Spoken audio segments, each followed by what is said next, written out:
Donc voilà, l'enregistrement est lancé et sans plus tarder, je vais vous partager mon écran. Hop. Donc je vous laisse me répondre du coup dans la partie Q&R si vous pouvez bien voir l'écran. Est-ce que c'est bon pour tout le monde? Hop, je passe dans la partie présentation et je regarde que tout le monde puisse voir. Ok, donc on m'annonce que c'est bon. Donc sans Oui, plus on me dit tarder, que c'est je vais bon. commencer par vous présenter Solidatech. Donc Solidatech, on est un programme de solidarité numérique dont le but est d'aider les associations à renforcer leur impact à travers une meilleure utilisation du numérique. Donc on existe depuis 2008 et pour vous donner un petit ordre d'idée, on est une équipe d'environ une douzaine de personnes qui est répartie entre Paris et entre les Deux-Sèvres. Donc, pourquoi les Deux-Sèvres? Tout simplement parce qu'on appartient aux Ateliers du Bocage qui sont une coopérative d'insertion et qui est membre du mouvement Emmaüs et qui est donc située dans les Deux-Sèvres. Donc le cœur de métier justement des ateliers du bocage, c'est la collecte et le réemploi de matériel informatique, de smartphones et aussi de cartoucheries. Et à côté de ça, on est aussi le satellite français de notre réseau international TechSoup, puisqu'il existe plusieurs programmes de solidarité numérique comme le nôtre un petit peu partout dans le monde. Donc enfin, qui sont nos bénéficiaires? Donc quelques mots sur les bénéficiaires qu'on accompagne. C'est très largement des associations de loi 1901, mais on retrouve aussi quelques autres statuts, comme notamment les fondations RUP et les fonds de dotation, ou encore même des bibliothèques publiques. Donc ces différents types d'organisations elles vont pouvoir s'inscrire gratuitement auprès de Solidatech via notre site. Car oui, je rappelle que l'inscription est bien gratuite et vous allez donc pouvoir vous inscrire quel que soit le secteur d'activité de votre association, quel que soit le mode de fonctionnement, que vous soyez uniquement composé de bénévoles ou au contraire que vous ayez des salariés, votre structure va être totalement éligible à notre programme. Et vous voyez ici, en termes de secteur d'activité, on essaye de couvrir le maximum de secteurs. Donc on va dans la jeunesse, dans la santé, dans le sport. Mais concrètement, que faisons-nous et comment est-ce qu'on va aider les associations en matière de numérique? Donc, ça va passer par trois modes d'action. Donc, premièrement, tout ce qui concerne le fait de faciliter l'accès des associations au numérique. Donc, on va passer par des logiciels et du matériel informatique à tarif réduit. Et on va également accompagner les assos dans le développement de leurs usages numériques. Donc, comme vous pouvez le voir sur notre site, on a des articles dans notre centre de ressources qui tournent autour du numérique dans le milieu associatif. On propose des ateliers, un service aussi support de hotline qui permet de vous accompagner dans vos demandes. Et enfin, on a un outil de diagnostic numérique que vous pouvez prendre en main de manière autonome. Et on est aussi coproducteur et diffuseur de savoir donc sur la transition numérique des associations, où on participe à des projets européens, où on fait paraître des études nationales, etc. Donc là, je vous ai parlé des logiciels et des solutions en ligne à tarif réduit qu'on propose. Donc ici, on a un bel aperçu de ce qu'on propose dans notre catalogue. Donc comme vous voyez, on essaye de couvrir le maximum de besoins possibles qui sont rencontrés par les associations. Donc on va avoir des logiciels de comptabilité, des antivirus avec des éventails d'outils collaboratifs. Et on va aussi bien avoir des éditeurs qui ont une dimension internationale, donc Microsoft, Adobe, Zoom par exemple.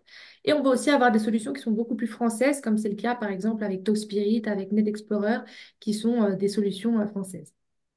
Enfin, en termes de matériel informatique, on a essentiellement une offre de matériel qui est reconditionné. Donc, ça se fait justement aux ateliers du bocage, dans nos ateliers dans les Deux-Sèvres, avec des emplois qui sont en réinsertion pour ceux qui ont suivi juste avant. Et on va également avoir une petite offre de matériel neuf qui est proposée par nos partenaires Cisco et Dell. Donc, pareil, ça va être des ordinateurs portables, des unités centrales, des smartphones, etc. Et plus, si besoin, sur devis. Maintenant, en termes d'accompagnement, c'est un peu un aperçu non exhaustif. Mais ce qu'on entend par accompagnement aux usages numériques, c'est qu'on va proposer pas mal de ressources qu'on développe et qu'on vous met à disposition. Et donc, vous pouvez vous emparer en toute autonomie. Donc, par exemple, on a le centre de ressources que j'ai mentionné juste avant avec des articles sur notre site. On envoie régulièrement des newsletters sur différents sujets. Et on a aussi un outil de diagnostic numérique. Et on a aussi Prestatet, donc, qui est notre annuaire de prestataires de services pour les structures qui sont référencées pour vous aider. Et on a aussi ces services de webinaire, donc comme celui d'aujourd'hui, sur la RGPD et les enjeux pour votre asso, mais on fait aussi des webinaires consacrés uniquement à Solidatech. On rentre un petit peu plus sur le mode de fonctionnement pour un bénéficiaire. Et enfin, on a toute une partie qui est un accompagnement un petit peu plus individuel, avec encore une fois ce service support, donc de hotline pour bien vous assister dans vos tâches justement sur Solidatech. Et on est aussi organisme de formation qui est certifié Calliope. Donc on propose des conseils, des ateliers et des formations qui sont animées par Sandrine. Et on va même un peu plus loin, où on propose un programme d'accompagnement sur 6 mois qui est totalement gratuit pour les assos qui sont sélectionnés. Donc voilà, enfin, en termes de chiffres clés, on accompagne plus de 42 000 associations bénéficiaires. Et d'ailleurs, pour celles qui sont déjà bénéficiaires chez nous, on vous invite à remplir notre petite enquête de satisfaction pour qu'on puisse un peu savoir les pistes d'amélioration et comment vous aider de manière encore plus effective sur 2025. Donc voilà, je vous invite à la remplir. Et puis tout de suite, je donne la main à Sandrine pour entrer dans le vif du sujet, c'est-à-dire le RGPD. Donc je te laisse prendre la main, Sandrine. Merci Laurine. Voilà. Du coup, c'était Laurine, je ne sais pas si tu t'es présentée. Ah oui, excusez-moi, j'ai peut-être été un petit peu vite, mais c'est ça, je suis Laurine, donc je suis assistante en communication et marketing donc chez Solidatech et j'ai prêté main forte aujourd'hui à Sandrine pour vous présenter un petit peu d'abord Solidatech dans son ensemble et c'est elle qui va mener le webinaire au sujet du RGPD pour les assos et puis je reviendrai un peu à la fin pour prendre vos questions et les transmettre à Sandrine. Merci beaucoup. Donc, je vais me présenter rapidement. Donc, je suis Sandrine Mang et je suis chef de projet transformation numérique pour les associations. Je suis aussi en charge de l'organisme de formation et je suis formatrice aussi dans notre organisme de formation que je gère. Aujourd'hui, on va parler en fait du RGPD pour son association, donc comprendre les enjeux et les étapes pour se mettre en conformité. Ce que j'ai prévu pour vous, cette heure, c'est quand même des temps d'échange. Donc, vous avez bien les questions-réponses à la fin du webinaire, donc vers 15h15. Et entre-temps, moi, je vais vous envoyer des enquêtes, enfin un sondage, pardon, des quiz, pour que vous puissiez répondre aux questions que je vais vous poser, pour que ce soit au maximum quand même interactif pendant cette partie. Je voulais préciser aussi que le RGPD, donc le Règlement général à la protection des données personnelles, il y a des enjeux de cybersécurité et il y a des enjeux légaux aussi. Je voulais préciser que je n'ai pas de formation de juriste, donc je ne pourrais pas répondre aux questions qui sont très juridiques. Je pourrais vous aider dans vos réponses, dans vos questions, pardon, sur la mise en conformité, les principes, les notions, etc. Parce que j'anime cette formation et j'ai de l'expérience là-dessus. Mais si vous avez des questions très précises, à ce moment-là, je vous conseillerais plutôt d'aller voir une personne qui sera plus apte à répondre à vos questions.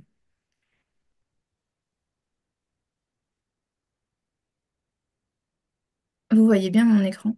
Tu le vois bien, toi, Laurine? Oui, moi, je te confirme que je le vois bien. Je vous invite, je rappelle encore pour ceux qui viennent d'arriver qu'on a un petit problème de chat. Donc, si vous avez éventuellement des communications à nous faire passer, si vous pouvez passer par le petit onglet questions et réponses qui servira à la fin justement pour les questions. Mais je suis désolée c'est soit ce petit système, mais voilà, c'est le seul moyen qu'on a trouvé pour qu'on puisse communiquer. Donc, pour ceux qui viennent d'arriver, voilà. Mais on nous confirme bien que l'écran est OK. Donc le déroulé, jusqu'à 15h15, on va essayer de faire vite parce que le RGPD, c'est un gros morceau en fait. Donc on va avoir d'abord comprendre les enjeux du RGPD. Donc on va voir les définitions, les principes, comprendre ce que c'est un délégué à la protection des données personnelles, qu'est-ce qu'un référent, etc. On va se mettre en conformité avec le RGPD, enfin en tout cas on aura les étapes pour se mettre en conformité. Et ensuite on va faire le diagnostic de sa structure.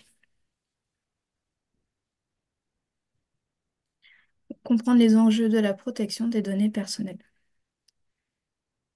Selon vous, première question, le RGPD concerne qui? Quel type de données et sur quel territoire? Donc, j'ai lancé un sondage.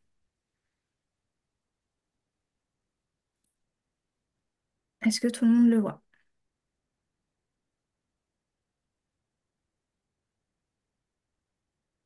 Je vous laisse le compléter. Ça y est, ça arrive. On confirme qu'on voit bien le sondage. Je vois les réponses en direct, donc merci de votre Ah. participation. Pour info, je rappelle que pour ceux qui posent des questions, on prendra une petite partie à la fin du webinaire justement pour répondre à toutes ces questions bien au clair. Donc vous pouvez poser vos questions tout au long du webinaire, mais on y répondra à la fin. Je vous laisse encore 5 secondes pour les personnes qui n'ont pas encore répondu. Désolée, je vais essayer d'aller vite parce que je vais aussi vous poser plusieurs autres questions. Et je vais bientôt mettre fin au sondage. On a 90% des personnes qui ont participé au sondage. Vous êtes 343 actuellement. Ok, hop, je mets fin au sondage et je vais partager les résultats tout de suite. Donc, 96% d'entre vous, vous avez répondu que c'est les entreprises. Ensuite, on va voir le secteur public, les associations. Le RGPD concerne pour 97% d'entre vous les données numériques et 78% les données physiques sur papier, en France uniquement et en Union européenne. J'arrête le partage et je vais vous donner les réponses. Donc, c'est entré en vigueur en 2018, mais c'est une évolution en fait de la réglementation, puisque à l'origine, c'est l'évolution de la loi sur la loi informatique et liberté de 1978. Et l'objectif, c'est de rendre le contrôle de leurs données aux citoyens. C'est bien en Union européenne, donc toutes les données qui concernent des personnes qui sont résidentes de l'Union européenne. Et c'est aussi pour définir un cadre juridique adapté à l'ère numérique, puisque ça concerne le numérique et le papier. Pourquoi s'y conformer en tant qu'association? Donc, le règlement il est entré en vigueur en 2018, donc c'est obligatoire. C'est aussi une preuve de votre éthique concernant les données personnelles des personnes qui côtoient l'association. C'est une opportunité pour reprendre en main ces données, tout simplement. Il y a des sanctions pécuniaires jusqu'à 4% du chiffre d'affaires et votre excédent, puisqu'on ne parle pas de chiffre d'affaires pour les associations. Et vous avez de nombreuses autres sanctions qui peuvent être des réclamations des dommages et intérêts des personnes que vous avez pu léser. On peut avoir une injonction de se mettre en conformité par la CNIL, donc la Commission nationale de l'informatique et liberté, qui est l'autorité sur la question du RGPD. On peut avoir des avertissements, on peut avoir une publication de la sanction de manière très visible et sur les réseaux sociaux et sur le site internet de la CNIL. Et du coup, ça fait en conséquence des impacts en termes d'image. Sur toute la présentation, il y avait une question tout à l'heure à laquelle j'avais répondu, c'était pour dire que le support de présentation allait être fourni. Donc, vous allez récupérer le support avec les liens que je vous mets. Donc là, le premier exemple, c'est que pour chaque question, vous allez avoir les informations, les apports théoriques, et je vais vous mettre le lien vers la source qui est la CNIL. Donc en dessous, avec l'ampoule et le lien pour la CNIL. Selon vous, est-ce qu'il est obligatoire d'avoir une personne qui est déléguée à la protection des données? J'arrive, je lance le deuxième sondage.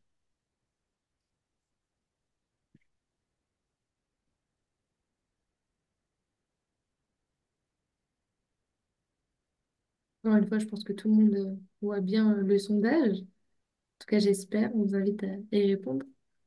Ouais, j'ai 85% des personnes qui ont participé, ça augmente. Très bien. 91%.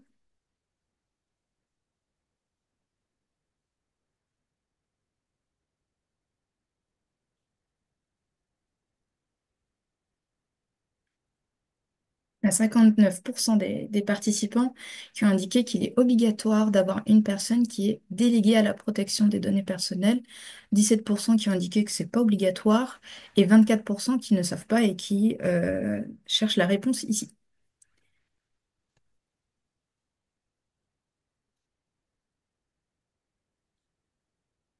Le délégué à la protection des données personnelles, DPD, vous allez aussi voir l'acronyme DPO parce que c'est Data Protection Officer en anglais.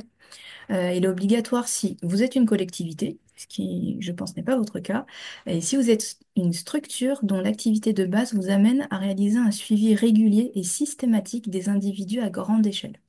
Alors, bien sûr, je vais quand même indiquer que tout ça, c'est les termes de la CNIL, donc les individus à grande échelle. Je ne pourrais pas vous dire le nombre de personnes que ça signifie concrètement. Le deuxième cas, c'est pareil, c'est une structure qui a une activité de base avec du suivi régulier, mais avec des données dites sensibles. On verra la définition juste après des données dites sensibles. Euh, et du coup, et vous n'êtes pas dans ce cas, j'imagine, donc il est fortement conseillé d'avoir une personne qui est référente au RGPD.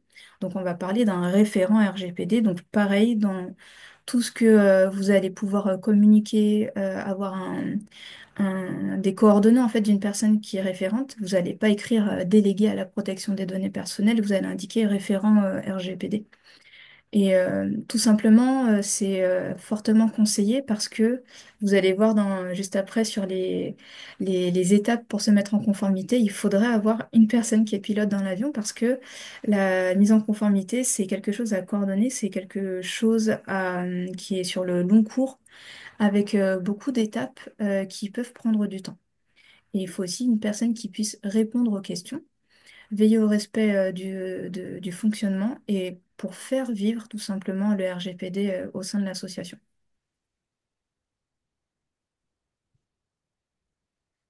Je vous précise là le rôle de la personne qui est déléguée à la protection des données personnelles, donc pas forcément le référent, mais du coup ça s'y assimile beaucoup. Donc, c'est d'informer, conseiller l'organisme qui vous a désigné, donc l'association, ainsi que ses employés, bénévoles et autres personnes qui font partie de l'association, contrôler le respect du règlement et du droit national, conseiller l'association dans la réalisation d'une analyse d'impact relative à la protection des données. Donc, ça, c'est un document qu'on verra en fin de webinaire être l'interlocuteur ou l'interlocutrice des personnes qui sont concernées pour des questions qu'on peut se poser en tant que personne dont on a collecté les données au sein de l'association.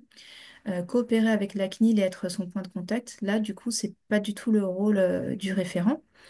Et du coup, sur le lien que je vous ai partagé en dessous, désigner un délégué à la protection des données, c'est que la différence aussi avec un référent qu'on peut avoir, c'est que le délégué à la protection des données, on est obligé donc de le nommer. On va le désigner sur le site de la CNIL, on va donner ses coordonnées.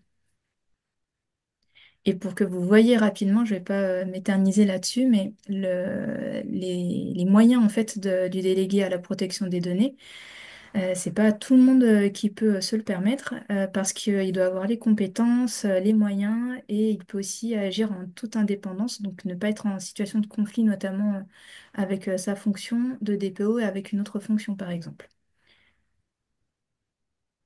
Ensuite, selon vous, qu'est-ce qu'une donnée personnelle? J'arrive, hop, je lance le sondage. Et donc sur le sondage, là, je vous demande un exemple de donnée personnelle. Une donnée personnelle, ça peut être, et là, vous avez les différents choix.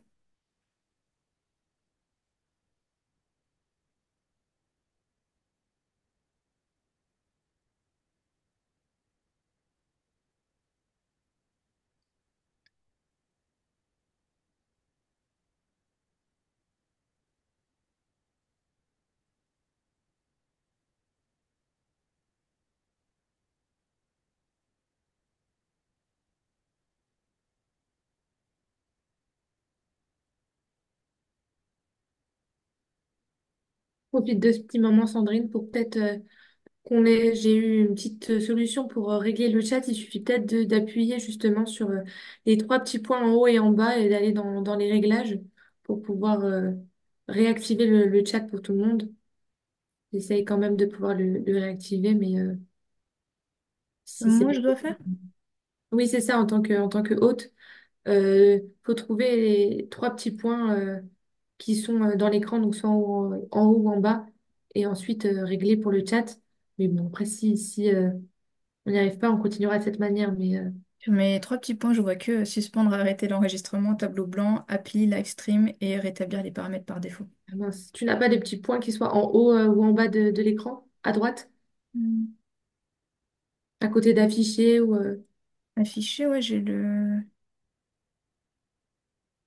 Affiché, non, j'ai vraiment que j'ai que l'affichage de. J'ai rien sur le chat. écoute, ça n'a pas l'air de poser de problème, donc pour l'instant, on va Hmm. continuer comme ça si tu arrives. Alors, 93% des personnes ont participé. Je vais clôturer. Je vous laisse être plus rapide pour le prochain sondage. Hop. Alors, sur les résultats que je vous partage tout de suite, nom et prénom, oui, bien sûr que c'est une donnée personnelle. Numéro de téléphone professionnel, vous avez eu des doutes, je vous avoue, je vous ai mis des pièges. C'est que le numéro de téléphone professionnel, c'est une donnée personnelle indirecte parce que moi, par exemple, je vais avoir mon numéro de téléphone pro.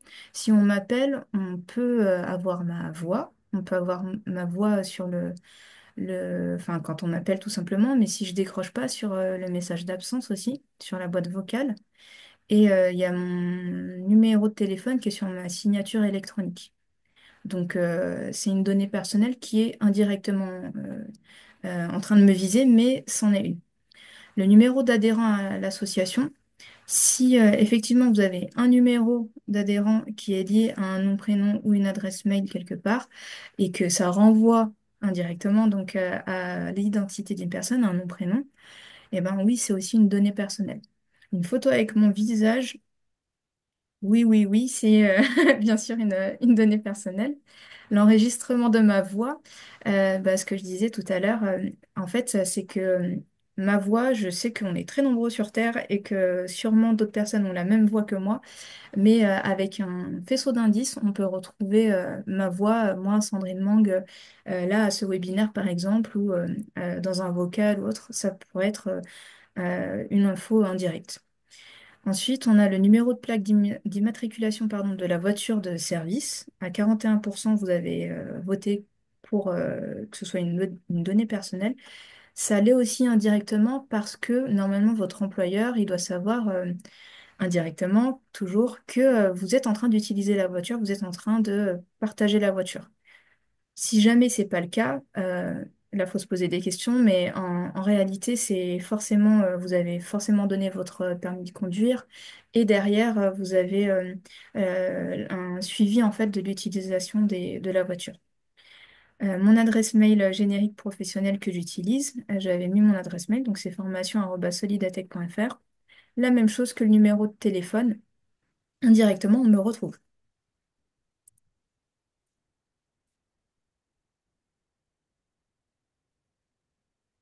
Je vous retrouve tout de suite. Et donc, la définition, toute information ou ensemble d'informations qui se rapporte à une personne physique qui est identifiée ou identifiable. Donc, nom, prénom, c'est une identification directe. Une photo de moi, c'est une identification directe. Et tout ce qui est indirect, c'est le téléphone, le numéro d'adhérent, le mail. Et ça s'applique bien sûr aux données numériques comme physiques. Selon vous, qu'est-ce qu'une donnée personnelle sensible?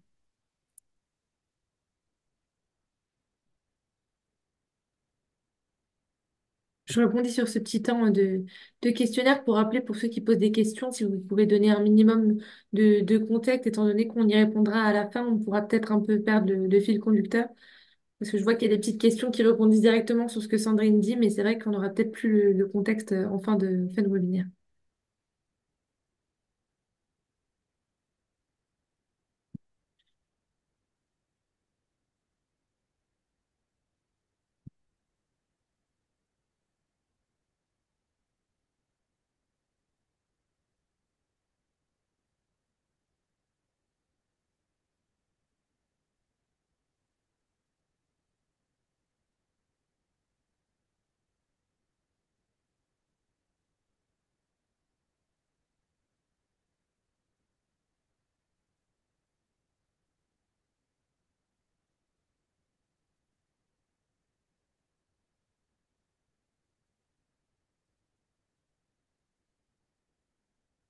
Je vais mettre fin au sondage et je vous partage les résultats.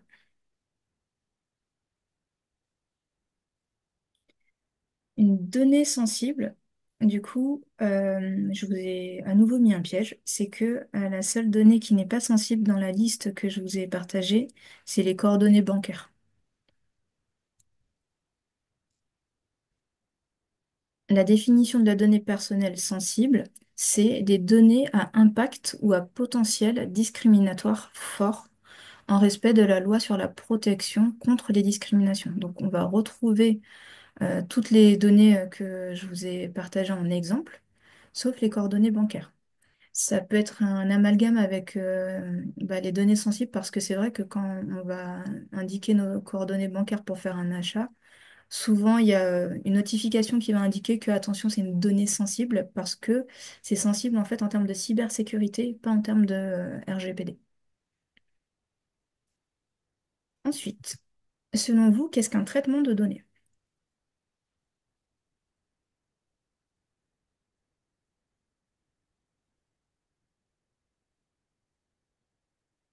Alors, j'ai perdu mon, euh, mon sondage. Bon, je ne l'ai pas enregistré, je suis désolée. Je vais passer à la suivante.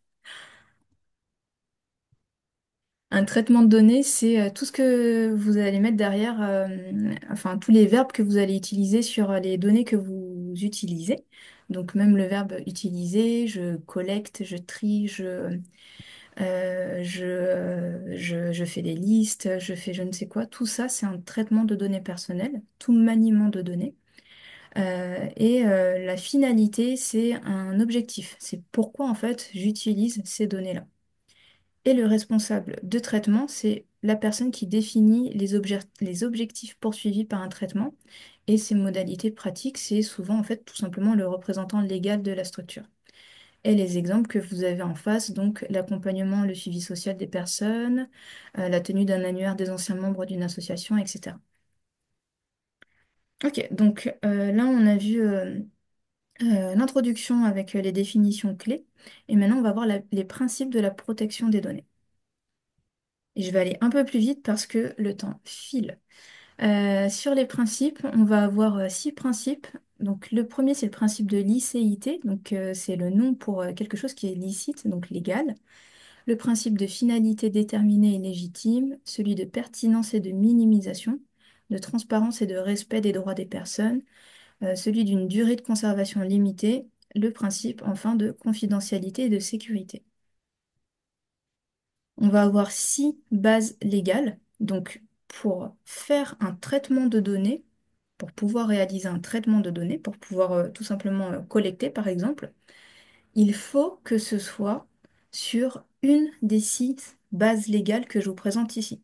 Soit j'ai eu le consentement de la personne, soit je suis en train moi-même de respecter une obligation légale, quelle que soit du coup mon activité, soit j'ai la possibilité de traiter ces données grâce à un contrat, comme mon contrat de travail.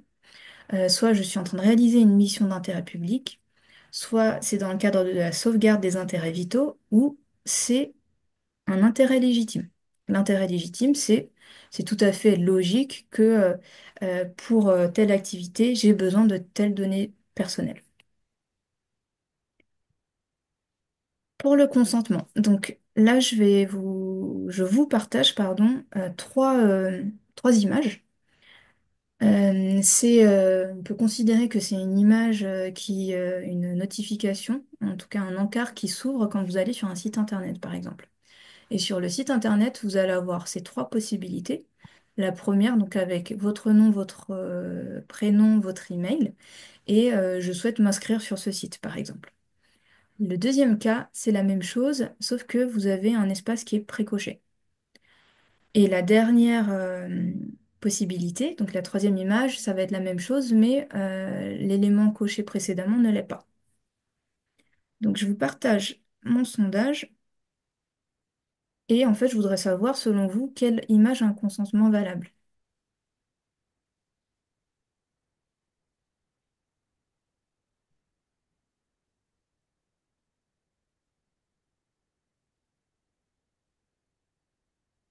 Et comme je vais aller de plus en plus vite, je vais déjà mettre fin au sondage. Hop. Je vous partage les résultats et ceux qui ont répondu l'image 3 ont tout à fait raison.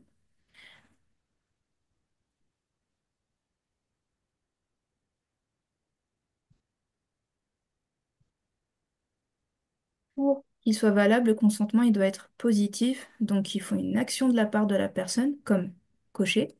Il doit être libre, donc non contraint. Il ne doit pas être contraint comme le premier, par exemple, et il doit être éclairé, donc il doit être expliqué. Ensuite, on va avoir un principe de finalité déterminée et légitime. Donc, avant de recueillir une donnée et de l'utiliser, de la traiter, la finalité, donc l'objectif, il doit être déterminé. Quel est mon objectif? Je le sais, je peux le dire. Il est explicite. Est-ce que c'est énoncé de façon claire? Et il est licite, sur une base légale. Il repose sur une base légale, tout simplement. Du coup, là, je reviens sur la partie des bases légales.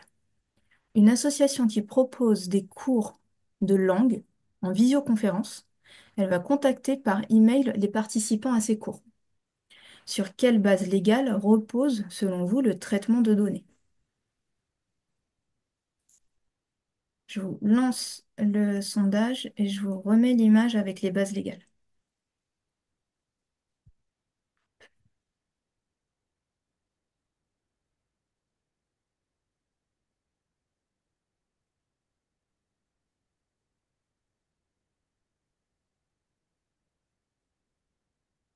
Et je vous remets la question. Donc, c'est une association qui propose des cours de langue en visioconférence, donc elle a besoin de contacter par email les participants à ces cours. C'est sur quelle base légale que repose cette collecte en fait d'emails. Je mets fin au sondage, je vous partage les résultats. Alors, la base légale, ça peut être le contrat, parce que je vais avoir un contrat d'adhésion avec l'association ou une adhésion à l'année pour participer à ces cours. Ça peut être l'intérêt légitime. Pour ceux qui ont voté ça, c'est aussi tout à fait logique pour participer à des cours d'avoir besoin de son adresse mail. Et ça peut aussi être le consentement. J'ai tout simplement demandé l'autorisation aux personnes de me fournir leur adresse mail pour pouvoir leur communiquer les infos de connexion à ces cours en ligne. Ensuite, on va avoir les autres principes. Donc, le principe de pertinence et de minimisation. Tout simplement, vous avez le principe précédent, pardon, sur la finalité. Une fois que vous savez l'objectif de ce traitement de données, eh ben, vous allez avoir besoin de certaines données pour répondre à cet objectif. Eh ben, la pertinence et la minimisation, c'est uniquement utiliser les données dont vous avez besoin pour répondre à cette finalité. Donc, limiter autant que possible la quantité des données qui sont traitées. Ensuite, on va avoir le principe de transparence et de respect des droits des personnes. Ça, tout simplement, là, je vous ai partagé une liste. C'est les principales caractéristiques du traitement mis en œuvre à communiquer. Et la bonne pratique en bas, c'est si vous avez votre site internet, il est intéressant, pertinent et pratique de mettre une page sur le respect des droits des personnes avec ces informations-là, sans avoir à le mettre en fait dans chaque document que vous allez communiquer avec les personnes dont vous allez collecter les données. Ensuite, vous avez le principe de conservation limitée. Donc là, c'est pour toutes les personnes qui, même enfin, dans la vie privée, je sais que ça arrive à beaucoup de gens, à des gens bien aussi, c'est de se dire, ah, au cas où je vais garder telle ou telle chose. Et ben là, c'est la même chose pour le RGPD, c'est se dire, bah, c'est limité. Je ne peux pas utiliser des données personnelles ad vitam aeternam. Donc, j'ai trois phases pour une donnée. J'ai l'utilisation active. Donc, par exemple, c'est un contrat que j'ai avec, dans mon association avec un contrat d'insertion pour quelqu'un qui travaille en insertion chez nous. C'est l'utilisation active. J'ai le suivi socio-pro de la personne. J'ai son contrat de travail, etc. Quand la personne elle a fini son contrat avec moi, avec l'association, eh ben, je peux l'archiver si besoin, par exemple si j'ai un pôle pour les contentieux. Mais si j'en ai pas besoin, je peux passer directement à la dernière étape qui est l'anonymisation. Donc, ça permet en fait de ne plus avoir les données personnelles, donc ça fait office de suppression. Et donc, soit j'anonymise, soit je supprime les données personnelles qui sont numériques, je le rappelle, ou sur papier. Ensuite, les durées de conservation, comment en savoir? Eh ben, vous allez avoir des dispositions légales ou réglementaires, les délibérations de la CNIL, les archives publiques, des références sectorielles. Et si jamais aucun pardon, de ces textes ne le permet, eh ben, vous pouvez le définir ensemble avec le responsable de traitement et la personne qui est déléguée ou référente à la protection des données personnelles. En tout cas, sur le site de la CNIL, vous avez bien sûr un espace dédié aux durées de conservation. Il est 15h06, je me dépêche. Ensuite, vous avez les devoirs des collecteurs, donc principe de redevabilité.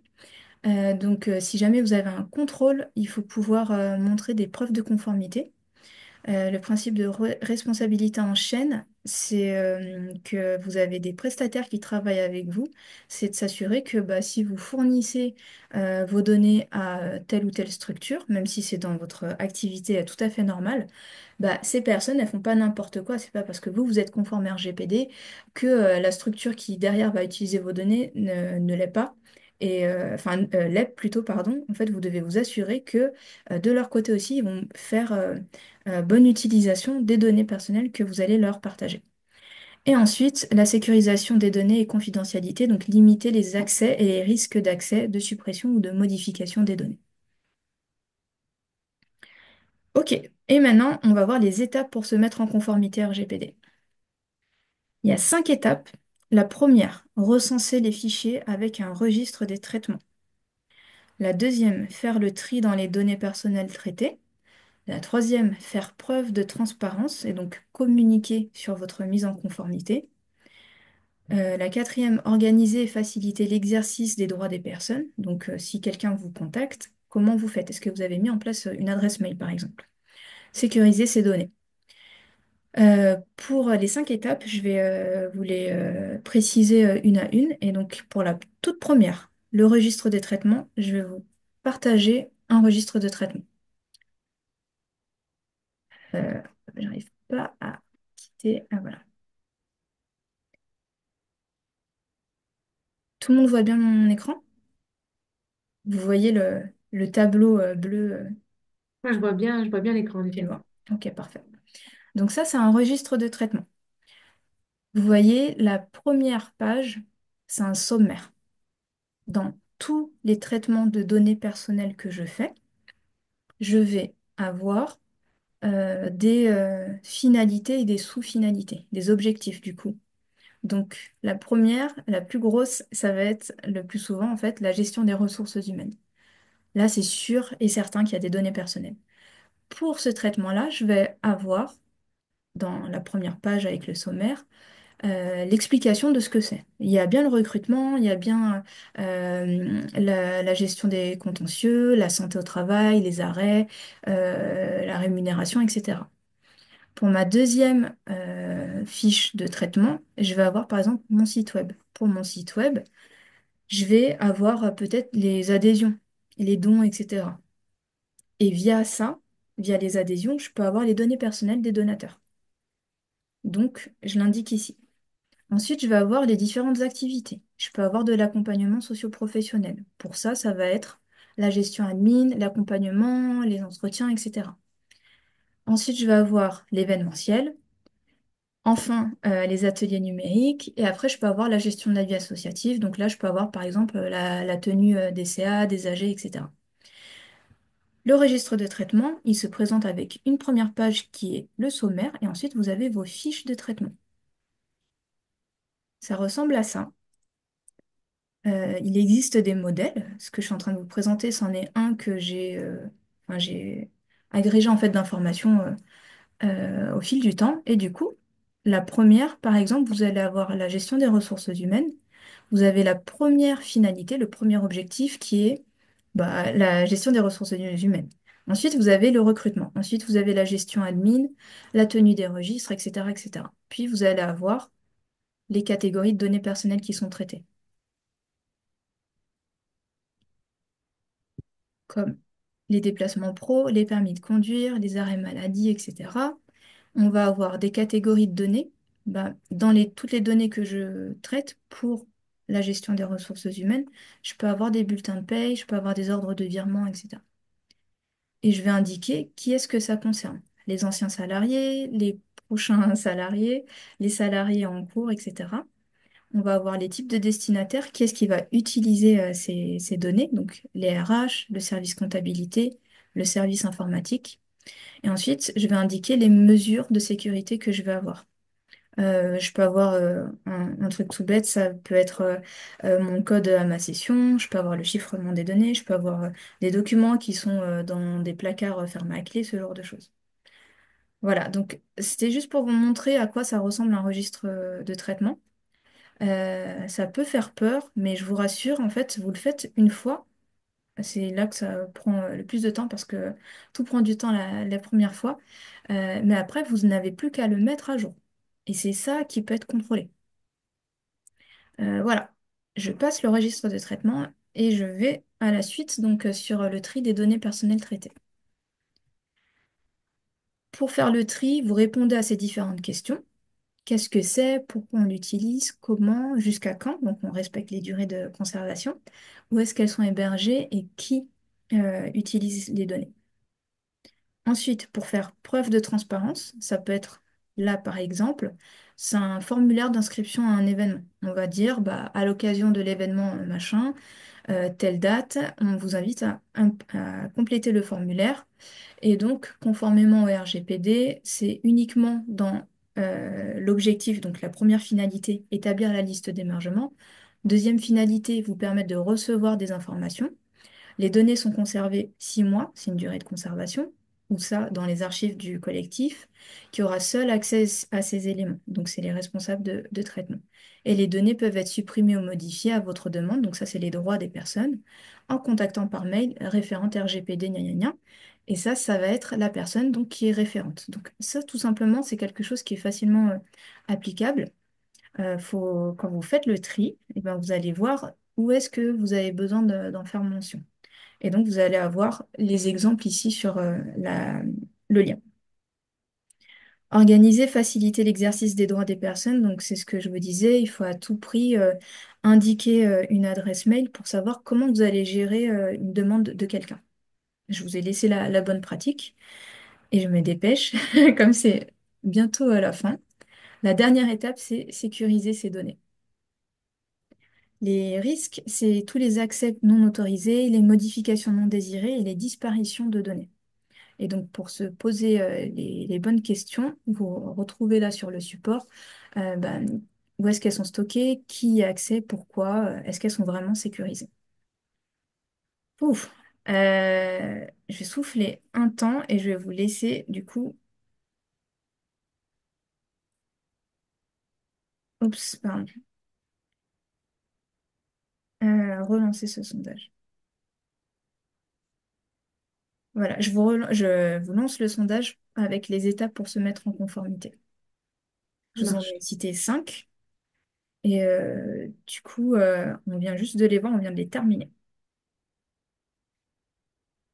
Je rebondis juste sur ce petit temps, Sandrine, pour te demander, parce que je vois qu'il y a beaucoup de gens qui se posent la question, est-ce qu'on pourra retrouver éventuellement le registre de traitement dans les documents qui seront envoyés? Est-ce qu'on pourra le faire parvenir Ah oui, Mm. oui, D'accord. oui. C'est un modèle que j'utilise pour les formations, mais je peux tout à fait vous le partager. Donc, n'ayez crainte, on vous transmettra ce registre de traitement en même temps que le support de présentation.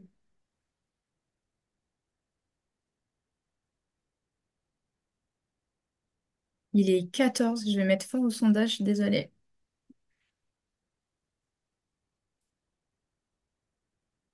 Et vous avez la réponse dans le support que je vais vous partager de toute façon.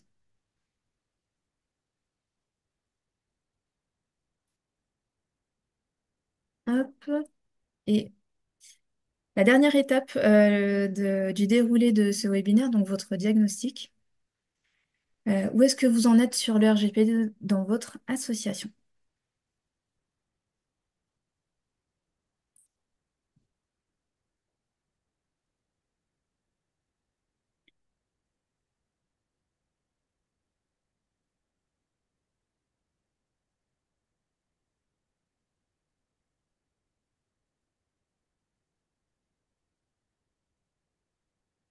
Alors, je suis allée très vite, je suis désolée, mais effectivement, en fait, sur la thématique du RGPD, ça nécessite bien une formation et puis 3 quarts d'heure sur un webinaire, c'est très difficile de vous parler de tout. Et je ne peux pas non plus parler des étapes si vous n'avez pas connaissance des définitions. Donc, c'est un peu un challenge. On a presque terminé, donc je vous laisse répondre encore 5 secondes et on va passer à la suite et clôturer. Alors, je mets fin au sondage. Il y a 78% des participants qui ont participé. Donc, la grande majeure, enfin, la plupart des gens, 48%, on n'a encore rien mis en place, mais on s'informe. OK. Les autres, on a mené une réflexion interne sur le RGPD. Donc, ça, c'est la prochaine étape pour les personnes qui s'informent et qui ont encore rien mis en place. On a mis des mentions RGPD sur notre site internet. On a désigné une personne référente RGPD. On a changé nos documents et on a réalisé un registre des traitements et on a fait le tri de nos données personnelles. Ok. Alors, je vais passer à la suite. C'est que, en fait, là, je voudrais vous conseiller, euh, quelle que soit l'étape où vous vous trouvez sur votre mise en conformité RGPD, je vous conseille de faire le diagnostic numérique de votre association. Donc, Laurine en a parlé au début à l'intro. C'est un outil que vous pouvez utiliser en toute autonomie qui est gratuit sur le site de Solidatech. En fait, ça vous aide à répondre à ces questions que vous voyez là actuellement. Il y a des questions sur la cybersécurité et le RGPD, mais c'est parce que c'est tout simplement lié, comme je vous disais, puisqu'il y a l'étape de sécuriser ces données dans la mise en conformité RGPD. Et donc, vous répondez à ces questions en, en cliquant sur bah, c'est satisfaisant ou bah, c'est à revoir. J'arrive, la page, je l'ai mise là. Voilà, ça ressemble à ça pour celles et ceux qui ne l'ont jamais vu. Et vous cliquez sur bah, là, c'est en cours. Si c'est en cours, c'est que vous avez déjà commencé à y réfléchir et du coup, vous allez peut-être pas avoir besoin de recommandations ou de conseils. Vous avez par exemple les questions bah, comme celles que je vous ai posées sur les référents. Donc là, c'est à revoir, etc. Et en fait, une fois que vous avez terminé de cocher, vous allez à la dernière partie et vous cliquez sur Envoyer et ça vous donne les résultats. Et les résultats sur la sécurité avec du coup des recommandations sur mesure. Exemple ici. Sur les réglementations, bon bah à revoir, moi je dois avoir une référente RGPD, c'est en cours la réflexion. Voilà. Donc c'était pour vous montrer ça. Je reviens sur mon support. Vos prochaines étapes, construire son plan d'action en répondant à ces questions, les impacts de la RGPD pour votre structure, qu'est-ce que vous allez mettre en place, les personnes clés à impliquer, comment vous allez faire vivre la RGPD, parce qu'une fois que vous avez suivi les 5 étapes de mise en conformité, c'est super, c'était le gros du travail. Par contre, comment vous allez le faire chaque année pour le faire vivre, pour faire des piqûres de rappel aussi sur les mauvaises habitudes qui peuvent très vite s'installer. Je continue sur les ressources et je termine avec ça pour vous laisser poser vos questions quand même. Sur les ressources, donc ce qu'on propose, donc ça c'est mon adresse mail formation@solidatech.fr. Je vous invite à aller voir la partie formation si vous avez besoin de formation. Donc c'est un lien et donc vous avez notre catalogue de formation. Il y a une formation sur la cybersécurité et le RGPD, une sur appréhender le RGPD. Donc il n'y a pas la partie cybersécurité sur la deuxième. C'est 2 formations qui sont de une demi-journée. Et la deuxième possibilité, c'est de se faire accompagner pour se mettre en conformité. Je vous partage les bons réflexes. Ne collecter que les données vraiment nécessaires, être transparent, penser aux droits des personnes, garder la maîtrise de vos données, identifier les risques et sécuriser les données. Si jamais il y a un incident, je vous laisse cette diapositive, mais il y a toutes les infos sur la CNIL. C'est que tout simplement, vous allez prévenir la CNIL et prévenir les personnes dont les informations ont été dérobées, détruites, modifiées ou autres. Il y a un risque en fait de porter atteinte à la personne. Pour évaluer les risques, vous avez aussi l'obligation en fait de réaliser une analyse d'impact. C'est tout simplement euh, faire l'état des lieux des données qui peuvent présenter des risques et du coup indiquer ce que vous allez mettre en place. Je vous laisse toutes ces ressources aussi sur le support de présentation.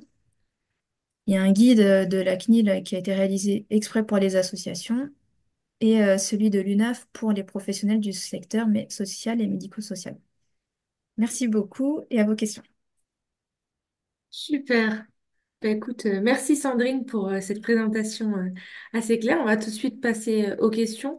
Donc, on va essayer de répondre au maximum de questions posées, mais c'est vrai qu'il y en a eu pas mal, donc il y aura peut-être des questions malheureusement qui seront pas adressées, mais on va tout de suite commencer en prenant l'ordre chronologique. Donc, la première question qui était posée, c'est comment élaborer son RGPD aux politiques de confidentialité, pardon, du site Internet. Bah, du coup, ça, je vous invite à revoir le C'est support ça. de C'était présentation. Il la y a toutes question les étapes. vraiment avant. Je pense qu'on rentre dans le vif du sujet. Donc, je pense que cette personne a été assez vive, mais justement, ça a été étayé dans le webinaire. Donc, on pourra revoir tout le procédé dans le replay. Deuxième question, c'était est-ce qu'on peut déléguer la référence à un prestataire externe? Oui, complètement. En fait, ce que je disais tout à l'heure, alors est-ce que je vais pouvoir remonter très vite? On peut complètement déléguer ce que je vous disais tout simplement sur le délégué à la protection des données. C'est que si vous avez les moyens, c'est super, parce que la personne, elle ne sera dédiée qu'à ça. Et là, si on parle vraiment d'un délégué, du coup, il faudra bien respecter en fait là, sur cette slide, les indications pour avoir un délégué à la protection des données dans la structure. Ok, très bien. J'ajoute en plus que justement avec Prestatec, nous, on va référencer plusieurs structures, dont des structures qui sont expertes dans le RGPD et qui peuvent vous aider dans vos démarches. Donc, je vous invite à le consulter justement sur notre site. Et si je peux ajouter, c'est qu'il y a des structures qui n'ont pas les moyens d'avoir un délégué à plein temps et vont mutualiser. Donc ça aussi, c'est tout à fait possible. D'accord. Super. Donc, prochaine question. Est-ce qu'il faut indiquer dans un document des statuts, le site internet de l'association et le nom du référent RGPD? T'as dit dans les statuts de l'association? Ouais, il y a une question, c'est non, est-ce qu'il faut indiquer dans un document les statuts, le site internet de l'association et le nom du référent? Alors, les statuts, si c'est les statuts de l'association, vous n'avez pas d'obligation, mais ça sort hors champ RGPD. Mais ce que je vous disais là tout à l'heure sur les mentions légales, j'y arrive, c'est là. Sur le principe de transparence et de respect des droits des personnes, ça, c'est les infos principales à indiquer sur votre site. Enfin, en fait, vous pouvez les signaler ailleurs. C'est juste que sur le site, c'est pratique parce que vous pouvez renvoyer vers le site, puisqu'il y a beaucoup de choses aujourd'hui qui sont via le numérique, des inscriptions, etc. Vous pouvez, au lieu d'avoir un formulaire d'inscription à un événement à rallonge, c'est de renvoyer vers le site internet. D'accord. Hop. Prochaine question. Stéphanie qui nous demande si nous sommes déjà déclarés comme DPO auprès de la CNIL, est-ce qu'on peut annuler cette démarche pour simplement être référent? Ah oui. Ouais, sur le site de la CNIL, enfin sur la page où vous êtes désigné, bah, vous pouvez toujours modifier parce qu'il y a des gens qui partent aussi, qui sont plus DPO pour telle ou telle structure. Donc il y a toujours possibilité de faire évoluer son statut. D'accord. Prochaine question. Est-ce qu'on doit être DPD si on a plus de 1000 adhérents? Non, la seule obligation pour avoir un délégué à la protection des données, c'est si on est dans le cas ici. On est une collectivité ou on a une structure qui a une activité de base avec un suivi régulier des individus à grande échelle ou des données dites sensibles.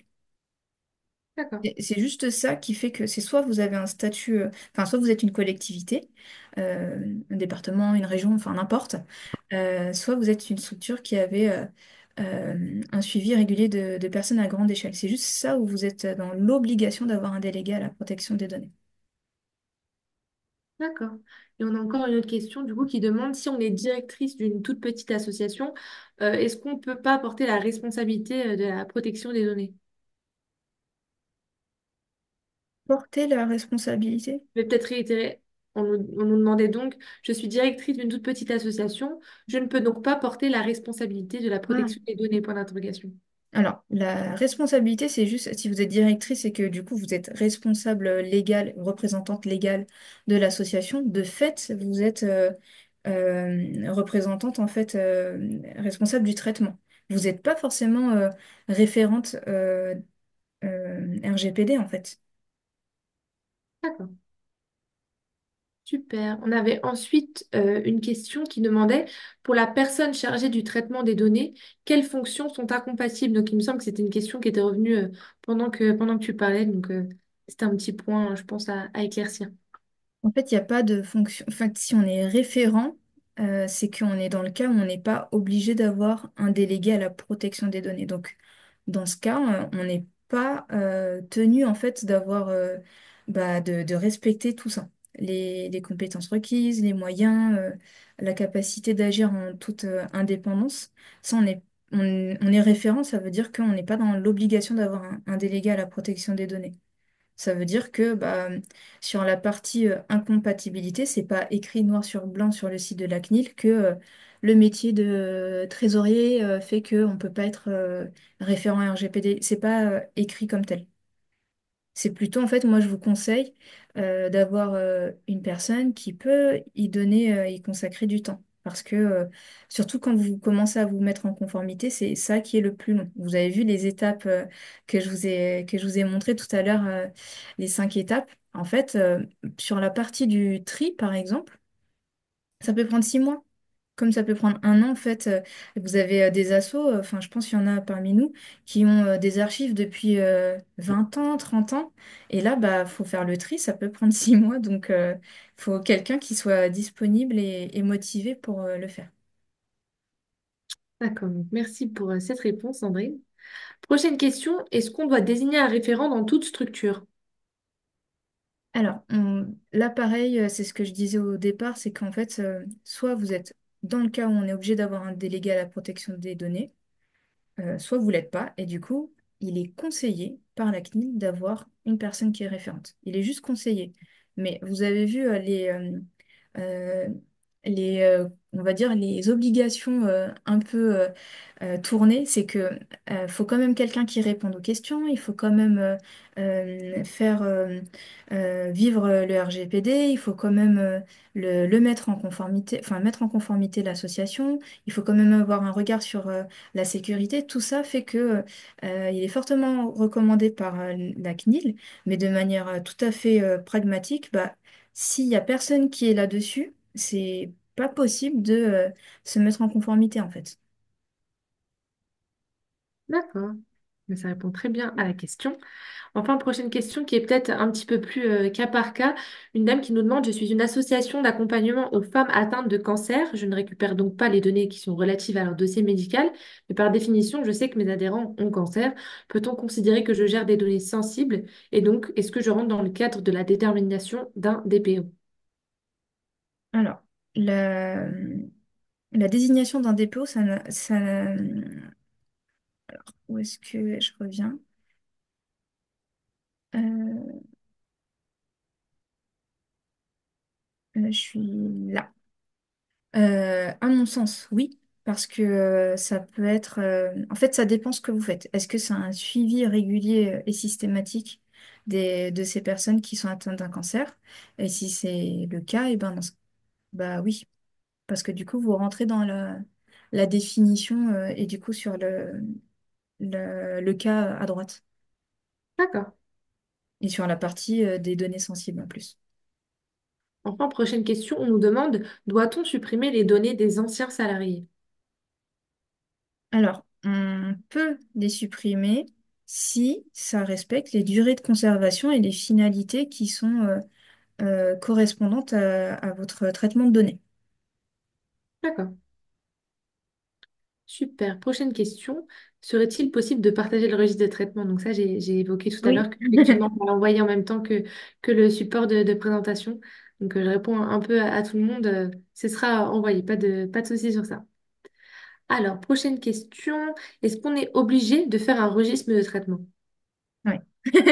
D'accord. Bah, Donc vous avez juste à... malheureusement, malheureusement, les étapes, si vous souhaitez, en fait, c'est obligatoire de se mettre en conformité. Après, bah, le nombre d'inscriptions aujourd'hui peut aussi indiquer qu'il y a peu de structures qui peuvent prendre à bras le corps cette question, et je le comprends. Et en même temps, eh ben, c'est obligatoire. Donc, du coup, les étapes pour se mettre en conformité, c'est bien les cinq que je vous ai partagées tout à l'heure. Celle-ci.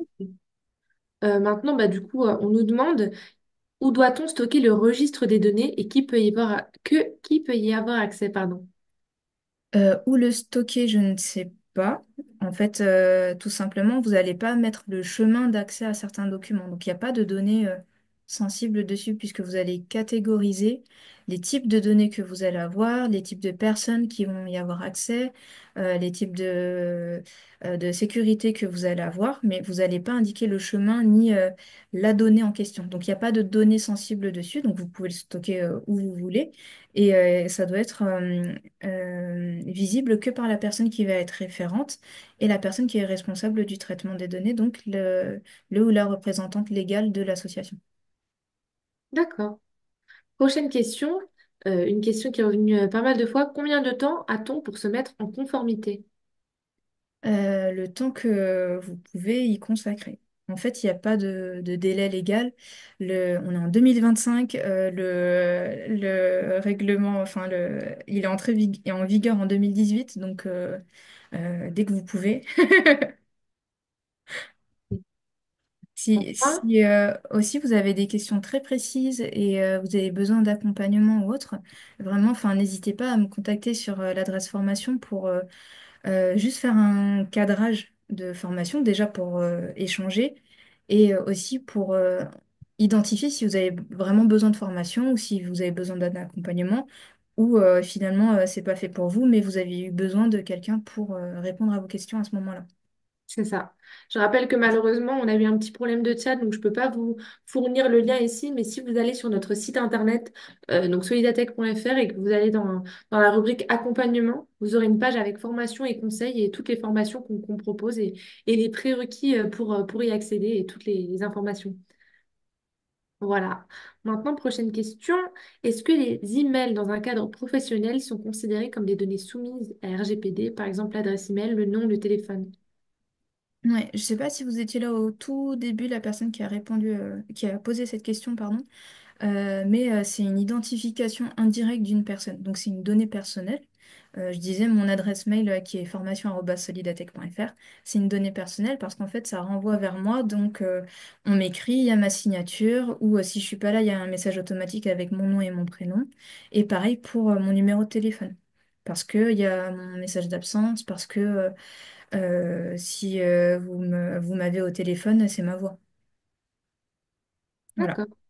Donc enfin, bon, on va prendre encore peut-être trois quatre questions, mais malheureusement, on ne pourra pas tout traiter parce que je vois qu'il y a encore des questions qui arrivent, mais le but n'était pas trop de déborder très très longtemps. Donc on va prendre encore quelques questions. Je suis désolée à ceux qui n'auront pas pu avoir une réponse à leurs questions. Mais prochaine question, est-ce qu'il vaut mieux mettre des adresses email personnalisées ou comme nous, des adresses email qui sont beaucoup plus générales? Par exemple, on voit l'adresse email pour les formations, Sandrine, qui est formation, arrobase, etc. Par rapport au RGPD, c'est juste de respecter après ce que vous en faites. Et en fait, il n'y a pas de... c'est une donnée personnelle, que ce soit bah, nominatif ou que ce soit générique, puisque c'est une identification indirecte. Donc, quel que soit le format que vous choisissez, ça va tout de même être une donnée personnelle, donc ça va faire partie en fait des données qui sont concernées par le RGPD. D'accord. Enfin, on nous demande, question sur la durée de conservation. Est-ce qu'on peut mettre une date de conservation indéfinie mais prévisible? Comme, On demande par exemple, en tant qu'assaut de protection animale, est-ce que par exemple je peux conserver les données des adoptants jusqu'à la fin de vie de l'animal placé? alors du coup, ouais, je vois bien la question, c'est que oui, c'est possible. Par contre, c'est bien de préciser que, il y a une date de fin en fait. C'est comme, en fait, vous pouvez pas écrire sur votre registre de traitement ad vita aeternam. Vous pouvez juste écrire, par exemple, jusqu'au renouvellement de l'adhésion ou le temps de l'adhésion de la personne. En fait, vous allez indiquer une sorte de base active d'utilisation de la donnée. Et après, vous pouvez estimer qu'à un moment donné, il y aura une fin d'utilisation de ces données personnelles. D'accord. Et du coup, pour un petit peu clôturer peut-être ce webinaire, une dernière question serait quels sont les risques encourus en cas de non-conformité de ces règles RGPD? Oui, alors, c'est vrai que je me suis pas attardée là-dessus, mais je l'ai dit au tout début. Je suis en train de remonter là, oui. Je remonte. Sur les sanctions, en fait, il y a tout ça. Il y a des sanctions pécuniaires, donc vous pouvez avoir des amendes, vous pouvez avoir des réclamations de dommages et intérêts par les personnes dont vous avez que vous avez lésées. Vous pouvez avoir des avertissements, vous pouvez avoir des injonctions. On peut des fois juste vous dire, bah, vous avez un mois pour vous mettre en conformité. Et si c'était pas prévu, bon, bah, tant pis, vous êtes obligé de vous mettre en conformité. Et vous avez des publications. Et donc là, en fait, je vous ai partagé le site de la CNIL, la page dédiée aux sanctions. Et c'est pour dire que ils ont quand même une page de sanctions tous les ans. Et donc, c'est indiqué, donc c'est pas nommé, mais il y a écrit des fois qu'il y a des associations qui sont épinglées, qu'il y a des entreprises. Le plus souvent, je vous avoue, c'est pas des petites associations. Le plus souvent, les tendances qu'on va avoir, c'est des associations politiques. Parce que là, les données personnelles sur les campagnes électorales, là, ça y va.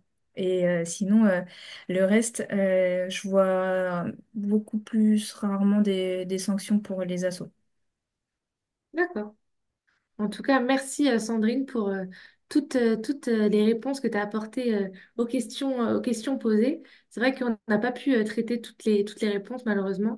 Je vous invite à consulter le support de présentation qu'on va envoyer du coup à la suite de ce webinaire, qui sera accompagné aussi du replay si jamais il y a des petites parties justement que vous n'avez pas, vous avez un peu loupé. Et dans le support de présentation aussi, il y a pas mal d'informations qui pouvaient peut-être répondre à vos questions. En tout cas, on vous remercie tous pour votre implication. Il y a beaucoup de gens qui nous remercient dans le chat. Donc, c'est très gentil. Et on vous remercie à vous. Je vous Merci. souhaite N'hésitez à pas à nous contacter si vous avez d'autres questions. ça. Merci. À une bonne journée à tous. Et merci. Au revoir. Au revoir.